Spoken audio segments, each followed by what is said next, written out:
السلام علیکم ورحمۃ اللہ وبرکاتہ۔ الحمد للہ علی احسانہ والشکر له علی توفیقہ وامتنانہ والصلاة والسلام علی رسولہ اما بعد۔ ناظرین کرام، آج ہم آپ حضرات کے سامنے ایک اہم مسئلے کی وضاحت کریں گے انشاءاللہ۔ قربانی کی شرائط کیا ہیں؟ قربانی کے لیے جانور میں کیا صفات ہونی چاہیے اور کس قسم کی قربانی یا کس قسم کے جانور کی قربانی کرنا جائز ہے؟ تو سب سے پہلے آپ یہ جانیں کہ قربانی کے لیے 6 شرائط کا ہونا ضروری ہے۔ پہلی شرط یہ ہے کہ وہ قربانی کا جانور بہیمۃ الانعام میں سے ہو، اور بہیمۃ الانعام سے مراد اونٹ، گائے، بھیڑ، بکری ہے۔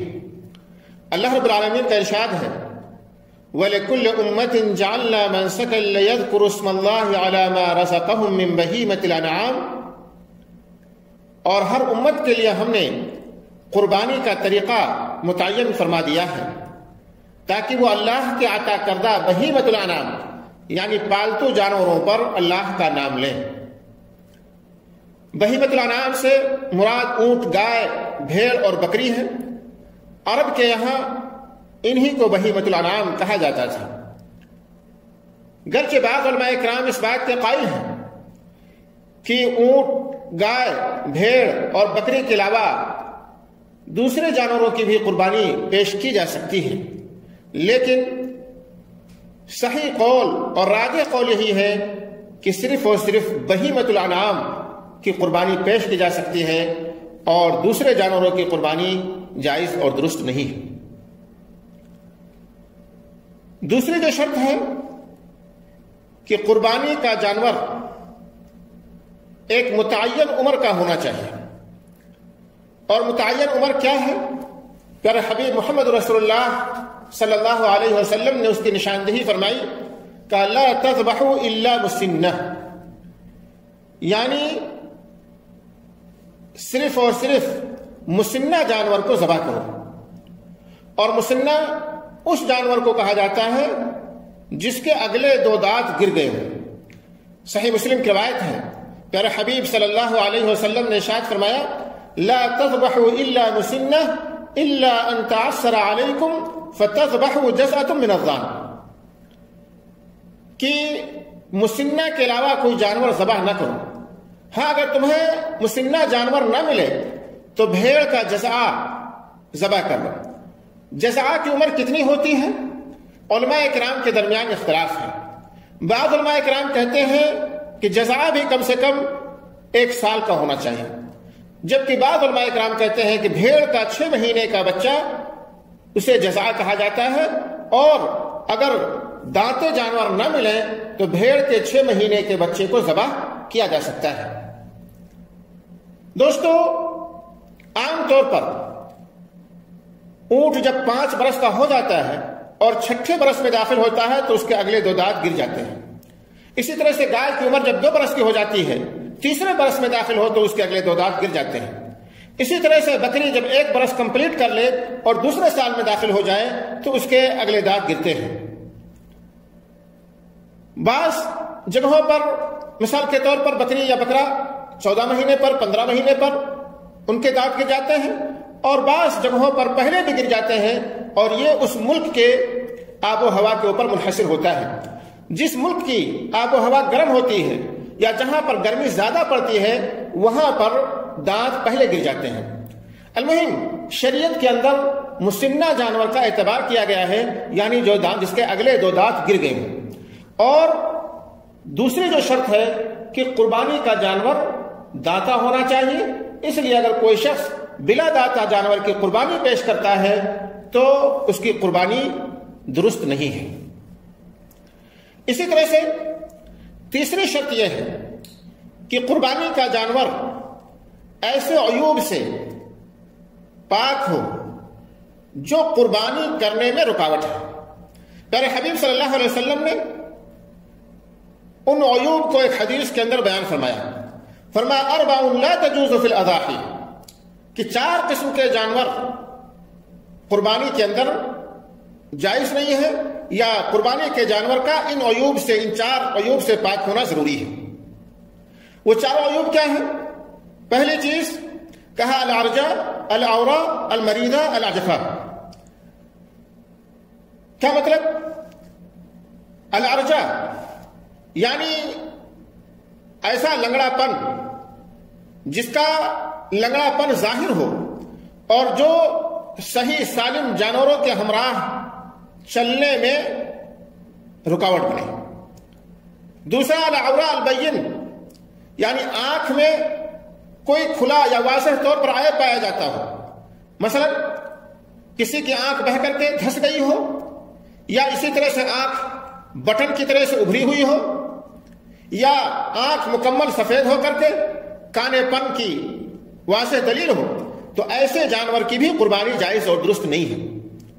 تیسرا کہا المریضہ البین مرضھا، کہ واضح طور پر بیمار جانور، یعنی وہ جانور جو بیمار دیکھنے میں نظر آ رہا ہو، مثلا جانور کو بخار ہو جس کی بنا پر جانور گھاس نہ کھائے، بھوک نہ لگے، یا اسی طرح سے جانور کے اندر کھجلی کی خارش کی بیماری ہو جس کی وجہ سے اس کا گوشت متاثر ہو گیا ہو، یا اس کی صحت پر اثر انداز ہو، یا اسی طرح سے جانور کے اندر کوئی گہرا زخم ہو، یا جو بھی اس طرح کی بیماریاں اگر اس کے اندر پائی جاتی ہیں اور وہ بیماری دیکھنے میں واضح طور پر نظر آ رہی ہے، تو ان جانوروں کی بھی قربانی درست نہیں ہے۔ اسی طرح سے چوتھی شرط یہ ہے کہ اتنا لاغر اور کمزور نہ ہو کہ ہڈیوں میں گودا باقی نہ رہے، کیونکہ آپ اللہ رب العالمین کے لیے قربانی پیش کر رہے ہیں، اور ہمیں اور آپ کو چاہیے کہ اچھے سے اچھے، عمدہ سے عمدہ اور قیمتی سے قیمتی جانور کی قربانی اللہ رب العالمین کی راہ میں پیش کریں۔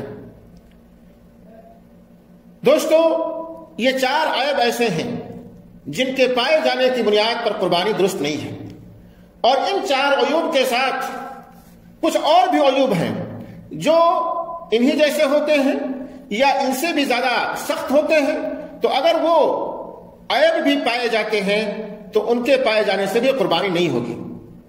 مثال کے طور پر نابینا جانور ہے جس کو آنکھوں سے نظر ہی نہیں آتا ہے، تو ایسے جانور کی بھی قربانی درست نہیں ہے۔ یا اسی طرح سے کوئی جانور ایسا ہے جس نے زیادہ کھا لیا ہو، زیادہ چر لیا ہو، اب چلنے پھرنے سے معذور ہو گیا، اس کے اندر کوئی پریشانی آ گئی ہو، تو ایسے جانور کی بھی قربانی اس وقت تک درست نہیں ہے جب تک کہ وہ صحیح نہ ہو جائے اور اس سے خطرہ ٹل نہ جائے۔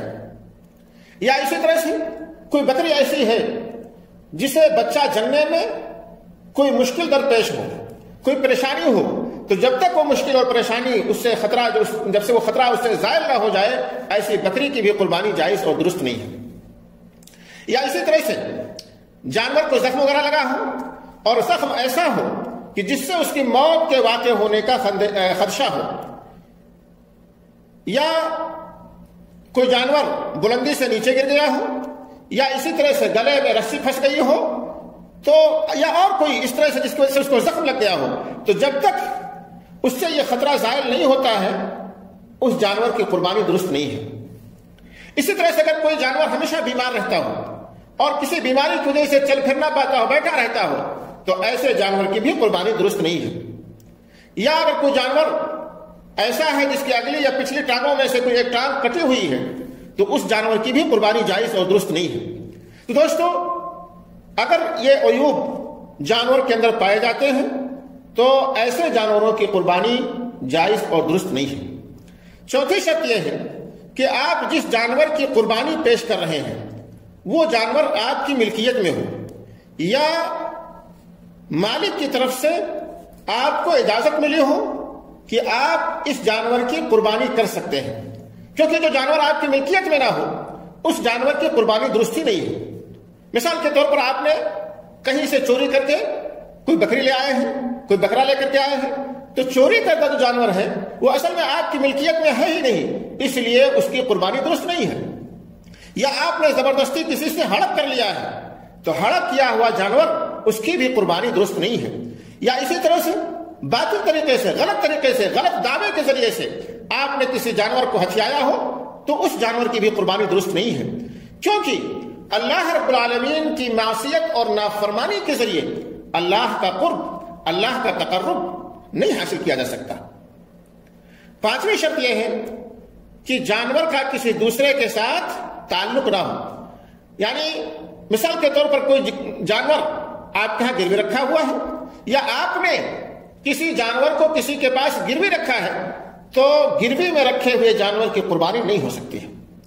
چھٹی شرط یہ ہے کہ قربانی کو شریعت نے جو وقت متعین کیا ہے قربانی کا، اسی محدود وقت کے اندر ذبح کیا جائے. اور قربانی کا وقت 10 ذو الحجہ کو نماز عید کے بعد سے شروع ہوتا ہے اور ایام تشریق کے آخری دن سورج غروب ہونے تک باقی رہتا ہے. ایام تشریق کا آخری دن ذو الحجہ کی 13 تاریخ ہے، یعنی گویا کہ قربانی کے 4 دن ہیں. پہلا عید کے دن، نماز عید کے بعد، اور اس کے بعد 3 دن یعنی 11، 12 اور 13. یہ ذو الحجہ کے ایام 11، 12 اور 13 ذو الحجہ کے ایام قربانی کے دن ہیں، اور انہی کے اندر اگر آپ قربانی جانور ذبح کرتے ہیں تو آپ کی قربانی شمار کی جائے گی، ورنہ آپ کی قربانی نہیں شمار کی جائے گی.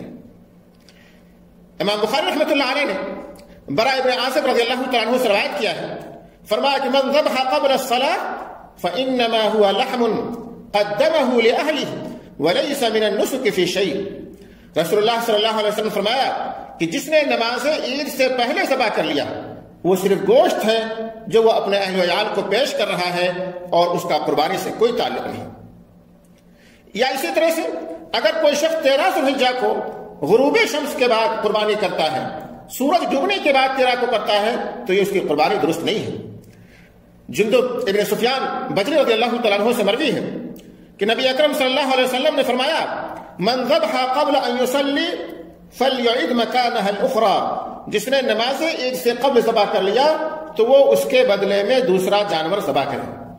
اسی طرح سے دوستو اللہ کے رسول اکرم صلی اللہ علیہ وسلم نے ارشاد فرمایا، امام مسلم رحمۃ اللہ علیہ نے روایت کیا ہے، ایام التشریق ایام اکل و شرب و ذکر للہ عز وجل، کہ ایام تشریق کھانے پینے اور ذکر الہی کے ایام ہیں.